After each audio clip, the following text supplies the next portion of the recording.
안녕하세요. 책 읽는 그리스도인입니다. 오늘 소개해드릴 책은 9살 독서 수업이에요. 이 책은 신앙서적은 아니에요. 책 제목처럼 9살 무렵의 아이들, 그러니까 초등 저학년의 독서를 돕는 책입니다. 제 아들이 초등학교 1학년이거든요. 제가 이 책을 2년 전에 사서 읽었는데 내용이 괜찮아서 소개해드리려고 해요. 앞으로는 독서와 글쓰기 분야까지 영역을 확대해서 유튜브 촬영을 할까 합니다. 제 아들 자랑을 하자면 책을 엄청 읽어요. 조용해서 뭐 하나 보면 방에 들어가서 책을 읽고 있을 때가 많고 밤마다 책을 읽어달라고 계속 조르고요. 제가 쓴 책 중에 블럭 바이블이라는 것이 있는데 이게 이해하기 어려운 내용인데도 불구하고 2년 전부터 읽기 시작하더라고요. 근데 이런 얘기를 아이 친구 부모님이 들으면 우리 애는 안 그런데 어떻게 그러냐라고 물어요. 사실 뭐 특별한 방법이 있는 건 아니고요. 저는 아이가 태어난 직후부터 아이를 슬링으로 이렇게 아이를 품에 안고 성경을 소리내어서 읽어주거나 제가 읽고 싶은 책을 끊임없이 읽었어요. 그랬더니 아이도 자연스럽게 책을 읽고 있더라고요. 둘째는 이제 한 14개월쯤 됐는데 책을 읽지는 않아도 책을 읽는 환경에 자연스레 노출이 되었어요. 그래서 책장을 넘기거나 제게 끊임없이 책을 가져와서 펼쳐보게 하고 책을 펼치면 책장으로 가서 새로운 책을 가져오는 식의 놀이를 계속합니다. 제 아내로부터 첫째 아이의 친구 엄마가 우리 애는 책을 싫어한다고 한탄하는 소리를 들으면 저는 집에서 아무도 책을 안 읽나 보다 라고 대답을 해요. 책을 읽는 건 생각처럼 쉬운 일은 아니라서 글자만 읽을 줄 안다고 책을 읽을 수 있는 건 아니에요. 그런 내용이 이 책 9살 독서 수업에 담겨 있어요. 제가 이 책을 추천하는 이유 중 하나는 가독성이 좋아요. 술술 읽힌다는 거죠. 그리고 문장이 깔끔한 편이고요. 중간중간에 그리고 책 말미에 추천 도서가 있어요. 그 목록 리스트가 여기 뒤에 보면 뒤쪽에도 있고 뭐 장 사이사이에 또 있어요. 어떤 책을 추천한다 뭐 이런 식으로 뭐 이렇게 중간중간에도 있고요. 추천도서 내용만 봐도 책값은 벌었다라는 생각이 들더라고요. 그 정도로 추천하는 책 리스트 작성에도 신경 쓴 모습이 역력합니다. 책 읽는 뇌에서 메리언 울프가 이런 말을 했다고 해요. 읽기는 인간의 본능이 아니라 애써 만들어진 능력이며 서서히 발전한다. 저는 이 의견에 동의해요. 저는 책을 많이 읽는 편이지만 매번 책 읽기가 수월하진 않아요. 책마다 고유한 시선과 세계가 있는데 어떤 책들은 거기에 적응하기까지 꽤 시간이 오래 걸려요. 또 어떤 때는 중도에 포기해버리고 싶은 열망에도 휩싸이기도 하고요. 결국 포기하는 경우도 많아요. 책을 많이 접해보신 부모들은 아이의 독서가 그 무렵, 그러니까 초등학교 저학년쯤 되면 당연히 해야 한다고 생각해요. 남들 다 하니까 너도 꼭 해야 하는 일 정도로 여기는 경향이 있어요. 제 아들만 하더라도 학교에서 추천 도서 목록을 딱 받아오는데 이 책을 다 읽어야 할 것 같은 의무감에 휩싸이는 부모도 있을 거예요. 저도 그런 생각이 잠깐 들었는데 근데 저는 그래서는 안 된다고 생각해요. 그렇게 추천한 책 중에서 내 아이가 사랑하는 책 한 권만 찾아내더라도 그것만으로 엄청난 쾌거를 이룬 거라고 생각합니다. 여러 책을 많이 읽는 것보다 한 권의 책을 사랑하게 이끄는 게 이 시기에는 진짜 중요한 것 같아요. 왜냐하면 입학 전에 읽었던 그림책에서 이제 벗어나서 글자의 배분이 많아지는 책과 만나는 순간이거든요. 이때 책에 대한, 글자가 있는 책에 대한 첫 인상이 안 좋으면 뜬 책과도 이제 친해지기가 쉽지는 않더라고요. 추천책 리스트만 봐도 초등학교에서는 가독이 장려되는 걸 알 수 있습니다. 많은 감상문을 기록하도록 훈련을 시키는 학교도 있다고 해요. 설령 학교에서 시키지 않더라도 부모가 나서서 애들 독서에 열을 올리는 것이 또 일반이기도 하고요. 근데 정작 자신들은 책 한 줄 읽을 줄 모르면서 그런 경우가 더 많죠. 누구나 다 할 수 있을 것 같은 읽기는 사실 고도의 훈련을 요구하는 내용입니다. 그야말로 애를 써야 개발되고 성장 속도도 더딘 편이죠. 그런데 이런 더딘 성장이 부모에게는 되게 답답하게 여겨져요.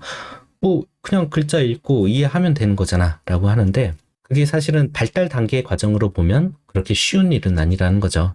너는 왜 글자를 읽을 줄 알면서 책 읽기를 어려워하느냐고 따져 묻게 되는 경우도 있고요. 본인은 책을 잘 안 읽으면서 여자는 이런 말을 합니다. 부모가 하지 말아야 할 일이 하나 있다. 아이가 이제 혼자 읽을 줄 아니까 알아서 읽겠지 하고 뒤로 물러나는 일이다. 아이는 그저 한글을 읽는 법을 배웠을 뿐이다. 글자를 읽는 것과 문장을 이해하는 것, 전체 맥락을 파악하는 것, 저자의 숨겨진 의도를 간파하는 것, 더 나아가 자신만의 생각을 덧붙이는 것 등은 말처럼 간단한 일은 아니에요. 그건 그야말로 평생 갈고 닦아야 할 수 있는 기술이죠. 애가 글을 못 읽을 때는 동화책을 한창 읽어주다가 애가 한글을 딱 익히는 순간 읽기를 딱 그쳐버리는 거죠. 그리고 아이에게 모든 독서 책임을 떠넘겨버리는 거예요. 그런데 글자를 읽는 능력과 독해의 능력은 천지 차이거든요. 그 차이를 채우기 전에 읽어주는 일을 딱 멈춰버리면 아이는 결국 독해에 이르지 못한 채 글자만 읽는 아이로 남게 될 거라고 생각해요. 책의 한 부분을 소개할게요. 흥미로운 사실이 있다. 아들에게는 책 읽지 말라던 그의 부모님은 책을 즐기고 부지런히 읽었다는 점이다. 이런 모습을 지켜보며 정재승 박사는 책은 굉장히 재미있고 즐거움으로 가득 차 있는 게 분명하다. 그렇지 않다면 아이들에게 숨기면서 어른들만 즐길 리가 없다라고 생각했다. 정재승 박사의 이야기예요. 제 아이도 종종 그런 말을 해요. 아빠는 좋겠다. 책이 많아서. 근데 따지고 보면 집에 애 책도 많거든요. 근데 가끔 보면 애가 제가 평소에 이거는 보지 마라 라고 하는 책이 있는데 그런 것도 몰래 훔쳐보기도 해요. 뭐 연령 제한 같은 게 걸려있는 그래픽 노블 같은 거. 물론 그런 것들은 막아야겠지만 근데 그 정도로 아이들은 부모가 금지하는 일에 대한 흥미를 느껴요. 그거는 아담과 하와가 끝끝내 선악과를 먹은 본능과 맞닿아 있는 거죠. 차라리 아이들에게 책을 금지시키세요. 그리고 부모가 책을 끼고 사세요. 부모가 시간만 나면 막 책을 읽어대는데 오랜 시간 함께 지내는 자식들이 책에 관심이 없다? 그런 일은 쉽게 일어나지 않을 거라고 생각합니다. 적어도 부모가 책을 안 읽으면서 자식이 책을 마구 읽어대는 이 현상보다는 높은 확률로 일어날 것 같아요. 또 하나는 강요된 책 읽기에 그 순종한 자녀의 모습에 만족하지 말아야 한다고 저는 생각을 합니다. 무슨 말이냐면 내 자식이 내 교육 방침에 이끌려서 수많은 책을 읽어대는 것을 보며 흡족해하지 마시라고요. 자식은 부모의 욕망을 욕망하거든요.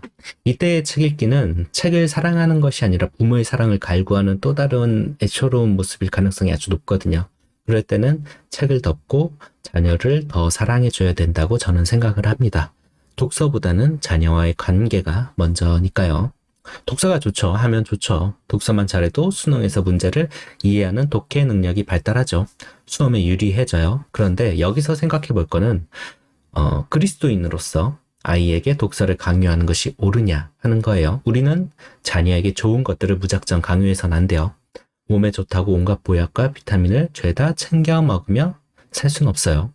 몸에 맞는 것을 적당히 그리고 최대한 자연의 것으로 섭취하는 게 좋다라고 우리는 알고 있죠. 독서 때문에 아이와 사이가 틀어지거나 고압적인 육아 방식을 택하게 되면 차라리 독서를 포기하는 게 낫다고 저는 생각을 합니다. 먼저 관계를 만든 다음에 그 다음에 독서를 시도해도 늦지 않을 거라고 생각해요. 대신에 부모가 아이의 교육을 위해서 집에서 꾸준히 책을 읽는 거는 필요하겠죠. 그렇게 해야 하는 이유는 그리스도인 부모에게는 육아도 하나님의 거룩에 참여하는 일이기 때문입니다. 부모님께 조언을 드리자면 괜히 베스트셀러나 글자가 빽빽한 어려운 책부터 골라서 읽지 마세요. 부모님께 드리는 말씀이에요. 이 정도라면 나도 할 수 있겠는데? 라는 생각이 들 만한 책으로 시작하세요. 아니면 아이들과 똑같은 책을 읽는 것, 동화책을 읽는 것, 그 저학년 책을 읽는 것도 하나의 방법이에요. 평소 책을 안 읽는 부모라면 그분도 독서 훈련이 제대로 안 됐을 가능성이 높으니까요. 저는 제 아이가 책에 대한 강박이 없었으면 좋겠어요. 억지로 뭔가를 읽어대면서 공부하지 않았으면 좋겠어요. 책을 즐길 수 있다는 것, 그것이 정말 재미있다는 사실을 경험적으로 알아채는 것, 그것만으로 독서 교육은 완성이 됐다고 저는 생각을 합니다. 그것만 갖춰도 학창시절이나 혹은 학창시절 이후 오랫동안 이어지는 기나긴 삶에서 책과 함께 살아갈 수 있을 테니까요.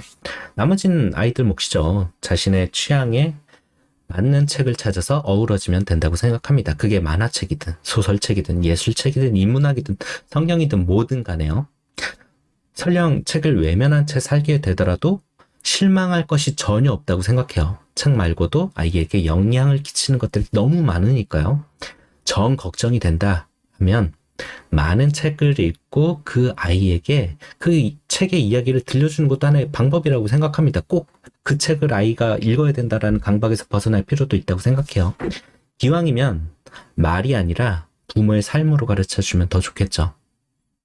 9살 독서 수업은 독서 때문에 조급한 마음이 드는 부모에게 추천해드리는 책이에요.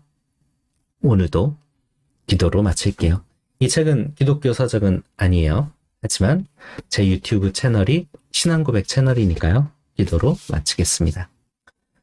사랑의 하나님 감사합니다. 아이의 교육을 위해 헌신하는 부모들에게 축복을 더하여 주시옵소서. 그들의 마음을 차지한 조바심과 이기심, 아이를 지배하려는 마음 등을 덜어내게 하시며 사랑으로 우리에게 맡겨진 소명을 이뤄내는 부모가 되게 하소서. 아이와 부모가 책을 읽을 때 이해력을 더하여 주시고 하나님의 풍성한 지혜가 함께 하길 기도합니다. 예수 그리스도의 이름으로 기도했습니다. 아멘. 감사합니다.